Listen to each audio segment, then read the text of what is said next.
Oke, kita lanjutkan kembali perbincangan. Bang Firman, kalau mendengarkan pernyataan dari Mas Bobi, tapi kita tahan dulu ya. Kita akan melihat ini suasana saat halal lebih halal diselenggarakan, di mana baik, ini foto Presiden Joko Widodo yang tidak terlihat hadir dalam rapat koordinasi persiapan Rakernas.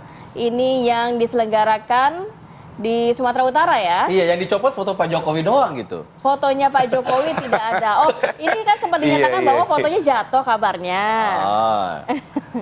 Boleh nanti Bang Firman mengkonfirmasi apakah memang dicopot atau memang jatuh atau apa ini? Apa memang sikap semua di DPP atau DPC begini atau gimana? Komentar sedikit boleh Bang Firman terkait foto Pak Jokowi yang tidak ada di situ.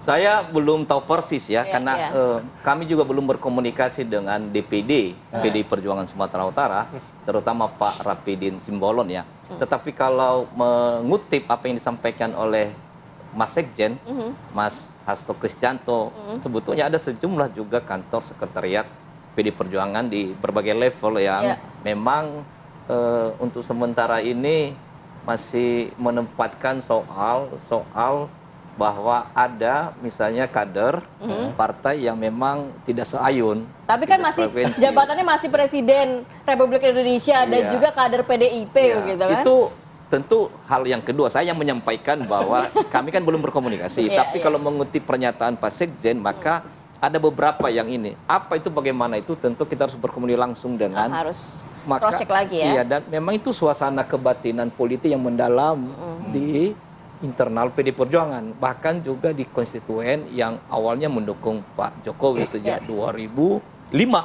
di Solo, kemudian 2012 di DKI Jakarta, 2015-19. Nah, seperti yang kami sampaikan tadi, Mas Umam ya, sikap pendirian pernyataan yang disampaikan Pak Ganjar Pranowo itu pada dasarnya memang tentu tidak secara formal institusi kepartaian, karena beliau tunduk dan patuh pada sikap pendirian partai.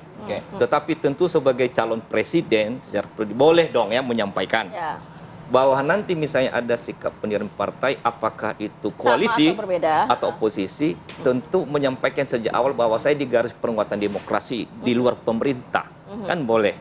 Misalnya tidak menjadi pejabat struktural, pejabat negara, dan pemikiran, sikap pemikiran etis moral bernegara Pak Ganjar ini sesungguhnya kalau kami boleh sampaikan merefleksikan, menunjukkan kalangan banyak suasana kebatinan di internal PD Perjuangan. Gitu. Kayaknya Mas Firman sudah cukup banyak mengatakan suasana kebatinan di internal nih ya. Kami relatif mengetahui itu karena kami juga ke daerah-daerah. Bahkan hati-hati sekali menyusun kata-katanya dari tadi. Tapi respon terhadap pernyataan Mas Bobi yang menyatakan bahwa sebenarnya kalau dari Golkar ataupun dari koalisi Pak Prabowo ini sangat terbuka lebar kok, berharap juga PDIP bisa masuk ke dalam koalisi nantinya.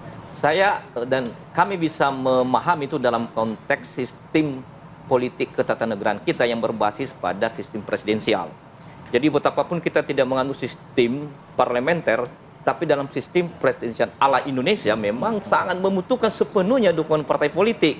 Karena PD Perjuangan memang kan sudah pernah memimpin partai koalisi, pernah juga di oposisi sebagai penyeimbang, dan kebetulan kami pernah dalam suasana politik itu, PD Perjuangan dan saya juga dalam suasana politik oposisi dan suasana politik koalisi. Dan tentu dalam sistem presidensial, termasuk juga waktu Ibu Mega menjadi presiden, memang kita membutuhkan dukungan politik sepenuhnya. Karena tidak ada yang tidak melalui Senayan.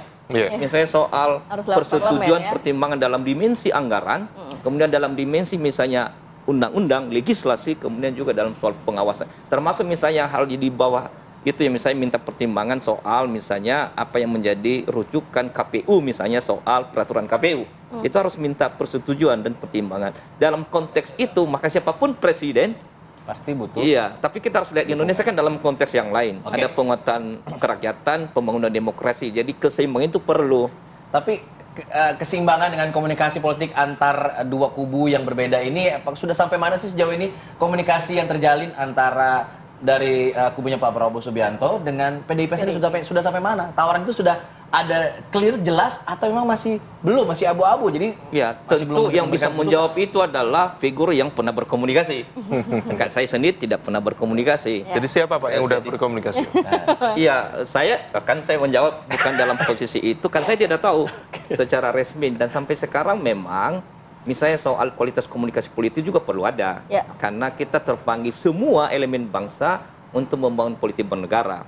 Hanya kan pendekatannya berbeda. Nah, misalnya dalam konteks komunikasi politik, maka itu tidak ada masalah. Jadi oposisi itu, lalu di luar pemerintah itu sebagai penyeimbang, bukan berarti tidak perlu ada komunikasi.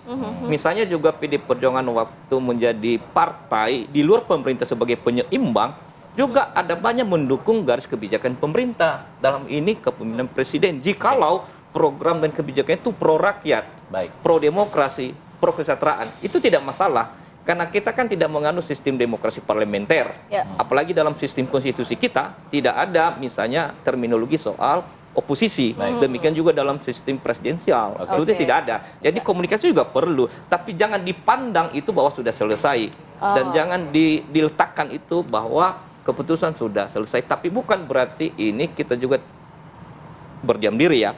Komunikasi itu perlu bangun, dan itu juga sudah dilakukan beberapa fungsionaris elit partai politik. Tapi yang kita tunggu adalah finalisasi dan pada akhirnya keputusan terakhir dari PD Perjuangan. Yang dalam ini satu barisan kepemimpinan di Ibu Megawati Soekarno Putri.